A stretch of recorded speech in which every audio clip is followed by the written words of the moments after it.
Did you know that your lack of hip mobility is keeping you from being the tennis player you want to be? Well, in today's lesson, I'm going to show you 3 powerful corrective exercises that are going to make a huge difference when you step back on the court. Because when you get on the court, you're going to be able to move more explosively side to side. You're going to be able to explode going forward towards the net. You're going to hit with more power because you've practiced opening up your hips. Let's get to this lesson right now where I show you those 3 exercises. Okay, the first exercise is called hip dislocations. This one is a great one. I learned from Greg Rose, who's one of my mentors. He runs the Titleist Performance Institute in golf. He's developed an entire training certification for coaches and medical professionals and doctors, as well as physical therapists and trainers. He's developed this system that can help make this body tennis connection. So I want to give him credit for this exercise. It's called hip dislocations. What you're going to do is you're going to get in this sitting position like this. You're in a V formation. Your legs are straight. Your feet are up. Your toes are up like this. You can put your hands behind your back. What you're going to practice doing is you want to be extending your legs. Pretend like you're extending your legs out of your hip joints. So this is really important. And so when you do this, when you extend out, then you're going to practice rotating your leg like this. So you want to rotate your leg as far as you can. Now, a lot of you out there aren't going to be able to move the hip that much. That's a sign that you're limited in your hip socket, that you're not able to get that movement that you want. And if you get tight in that area, you're setting yourself up for challenges. And I don't want that for you. I want you to have open hips that glide and move. Now, if you have any pain with this exercise, you must immediately stop. Again, I'll be clear, I'm not a doctor, but I have studied with some of the best, and they have taught me that these types of exercises where you get the hip joint moving and flowing, look, you can even move your feet together like this. Keep extending the legs out of the hip sockets and get as tall as you can with your upper body. You're going to open up your hips if you start to practice this. If you can't move very far, just do the little micro movements and keep trying to extend and keep trying to rotate as much as you can. Again, no pain allowed, okay? No pain allowed. All right, so that's exercise number 1, hip dislocations. Exercise number 2 that's going to help you with your hip mobility is the V ISO sit and reach. Now, V obviously stands for being in this V position. The ISO stands for isometric. Isometric means to hold a position, and you're going to contract in this position. So you're simply going to put your hands behind your back like this. Your legs are straight, your toes are pulled up, and you're going to push into the ground for a count of 3 and contract your quads. 1, 2, 3. You should feel a lift with your glutes lifting off the ground a little bit. Okay, nice and tall. You're going to hold for 3. Then you're going to relax. And then this is where the reach comes in. You're going to reach forward. Now avoid rounding your back. You want to stay real tall. So if you can only get to here, that's fine. Then you're going to put your hands back again. You're going to contract for a count of 3 down into the ground. And then you're going to reach forward slightly like this. This is going to help you develop strength in your hamstrings, in the back of your legs, but it's also going to help you increase range of motion. And you're going to be able to do this in a smart way because you're developing strength and flexibility at the same time. That's what that iso contraction does. It's a great drill, again, to open up the groins, the inner thighs here, and to build strength in this area as you practice. So I love that drill, and it's going to help you with your lateral movement and your explosion on the court.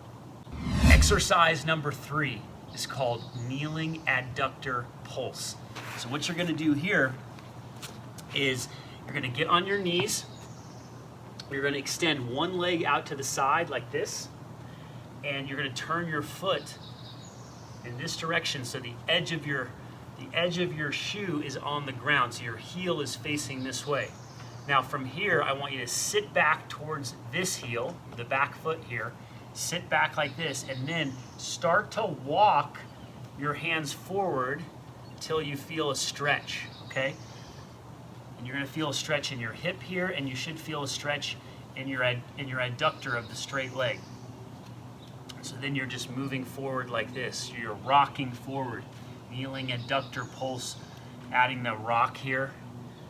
Now, when you're in these positions, you can start to adjust your foot position and again, rotate your legs so you're getting that hip to move at that hip socket area. No pain allowed. You can get even out here like this and you can practice rotating. So imagine you do this exercise while you're watching TV or Netflix or studying tennis videos, and you start doing this consistently. It's going to really help you on the court with your movement. Again, this is overlooked. The hips are overlooked. People's hips just get tighter and tighter and more locked up. If you add these 3 exercises, it's going to help you lubricate that joint, get things moving. Because as we age, we need to train like we're in our 50s so that we can feel like we're in our 20s. I'm going to give you a bonus exercise. How does that sound? Would you like that? I want to give you another bonus hip corrective exercise that I absolutely love, and it's going to create that range of motion in your hips so that you can move better and be more explosive on the court. So let's get to that bonus exercise right now. Here's your bonus exercise, and you're gonna love this one with the extra little twist that I add on the end, so make sure you stick around for that. We're gonna do simple hip circles. So you're gonna work on your balance, your standing leg balance. You're gonna lift this leg, so the leg should be at a 90-degree angle, lower leg and upper leg at a 90-degree angle. You're gonna lift the leg, and you're simply gonna just open the gate here, okay? And then you're gonna just pick it up, and you're gonna circle around. Got to work on my balance. My balance on this leg is not as good as the other leg. But you might feel some little cracks or little, I shouldn't say cracks, that sounds terrible, but you're gonna feel the joint moving, you know, little pops and clicks. And again, if there's no pain, you should be okay with this. Like, I'm not a doctor, I'm gonna say that again, but if you don't have any pain, make these movements. If you have to make a small movement like this, that's what you do. But you're gonna keep practicing extending the range of motion when you do the hip circles. Now, you can also go back in this direction, almost like you're going over an imaginary hurdle. We've gotta get these hips to open up. We're not paying enough attention to this part of the body. We're focusing on our shoulders and our spine and maybe our knees and our elbows, not enough attention on the hips. If you can open up the hips, it's going to take pressure off the spine and the knees, and a lot of players are struggling with back pain and knee pain. It's actually coming from the hips, the joint in between. This is your power center right here that you want to be developing. Now let me add an extra twist here. When you do this exercise, watch this rotation that I do here. So it's hip circles with a rotation. I'm actually going to rotate my foot out like that. And then when I come back, I'm going to also rotate it out. So you're extending that range of motion.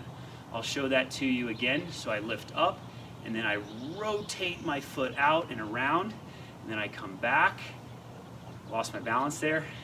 It's not easy. You can hold on to something. I could use a prop right now. So you're going to rotate out and around, rotate out and around. So you get the idea. I want you to practice that exercise consistently at home and even when you get back on the court. I hope you got a lot of value out of today's lesson, and if you enjoyed it, I want to help you take the next step. The next step is clicking the link below or somewhere in this video, because I'm going to give you access to a free membership area.